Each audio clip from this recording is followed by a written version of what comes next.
Hola, mis queridas, ¿cómo están? Espero que muy bien. Por aquí Damaris, en este programa que dice Unos minutos con Dios cambian la mente y el corazón. Y hoy nos toca leer en nuestra Biblia una escena muy pintoresca, que es cuando Jesús es sepultado. Y está en Mateo 27, 57 al 61. Dice así la Reina Valera: cuando llegó la noche, vino un hombre rico de Arimatea llamado José, que también había sido discípulo de Jesús. Este fue a Pilato y pidió el cuerpo de Jesús. Entonces Pilato mandó que se diese el cuerpo. Y tomando José el cuerpo, lo envolvió en una sábana limpia y lo puso en un sepulcro nuevo que había labrado en la peña. Y después de hacer rodar una gran piedra a la entrada del sepulcro, se fue.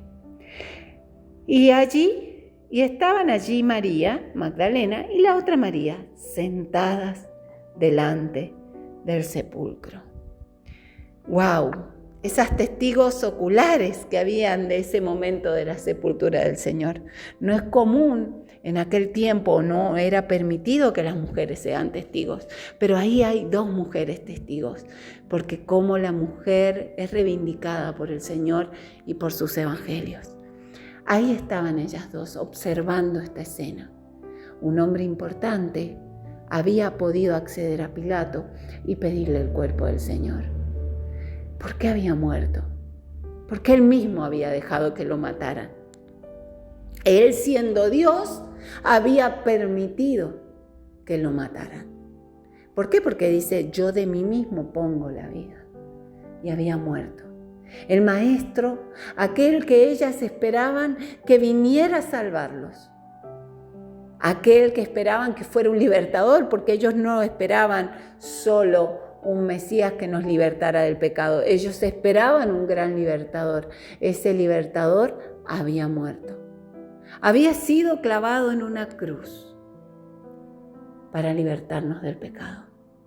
Sí, porque en esa cruz se pagó el precio de tu pecado y el mío. Ahí se pagó la ira de Dios. Todos merecíamos la muerte. Él nos reemplazó en aquella cruz. Él fue nuestro sustituto en aquella cruz.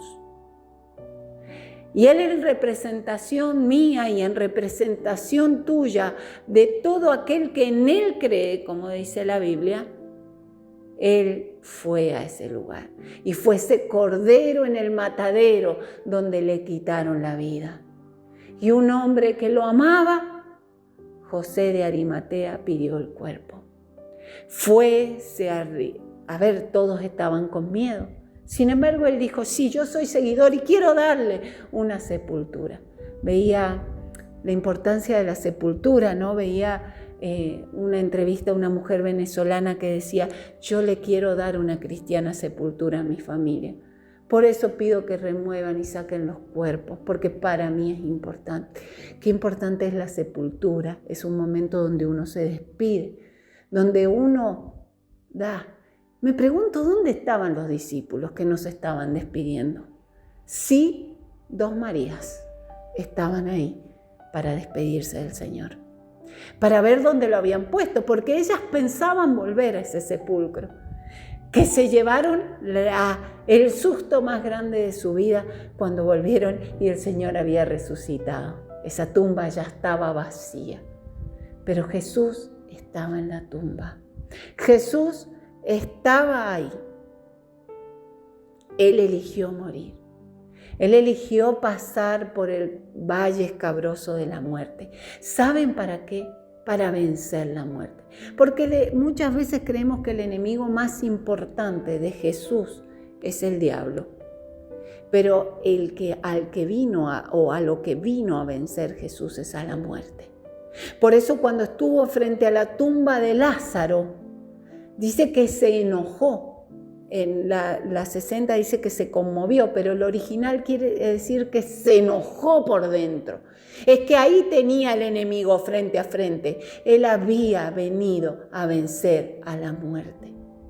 ¿Cómo sería esto de vencer a la muerte? Él mató a la muerte, dice, achicando las enemistades, dice la Biblia. Él venció a la muerte porque pasó por la muerte y resucitó. Pero era tan necesario que Él muriera, que Él fuera sepultado y que al tercer día resucitara. Nada de esto hubiera sido posible de nuestra salvación si Él no descendía al sepulcro, si Él no pasaba por el valle de la muerte. Y esto me lleva a pensar, qué amor tan grande, mi Señor, que siendo Dios, que siendo el Creador, que siendo el sustentador, elige pasar por el sepulcro, por el lugar más triste que como seres humanos pasamos. La muerte es algo, como psicóloga lo digo, que nos rompe, no hay registro para la muerte, es algo que no podemos entender, es algo que no podemos procesar. Y si bien lógicamente entendemos que la vida y la muerte es parte de la vida misma, no es algo que lo sentimos nuestro. ¿Por qué? Porque no fue el diseño de Dios. Dios nos creó para ser eternos, pero desde que el pecado entró, desde que la desobediencia entró en el mundo, entró esto que se llama muerte. Y la muerte y la enfermedad y la desgracia pasaron a toda la humanidad.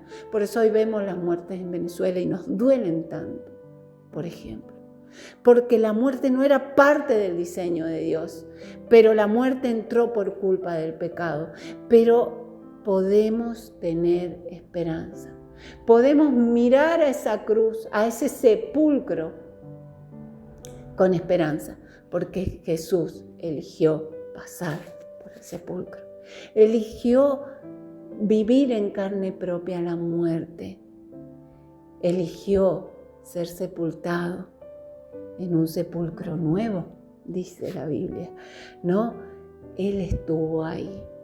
Y qué bonito saber que el Señor eligió la muerte para salvarnos, para amarnos, para darnos la posibilidad de, así como Él resucitó, que todos los que creamos en Él tengamos esperanza de vida eterna.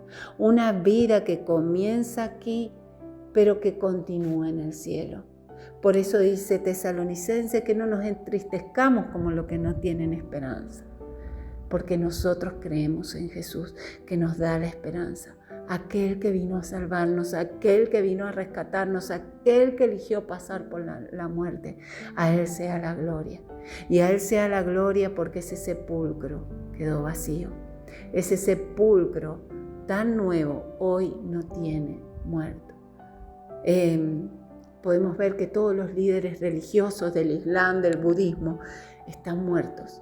Pero nosotros creemos en un líder que resucitó, que venció a la muerte para salvarnos, para amarnos, para darnos una esperanza. Y qué lindo es. A ver, la muerte es triste para todos, pero qué diferente es cuando la podemos enfrentar con la esperanza de que tenemos un Salvador que venció a la muerte. A Él sea la gloria y el imperio por los siglos de los siglos. Amén. A Él sea gloria. Unos minutos con Dios cambian la mente y el corazón. El Señor las bendiga. Podamos agradecer y adorar a aquel que venció la muerte, al que es digno.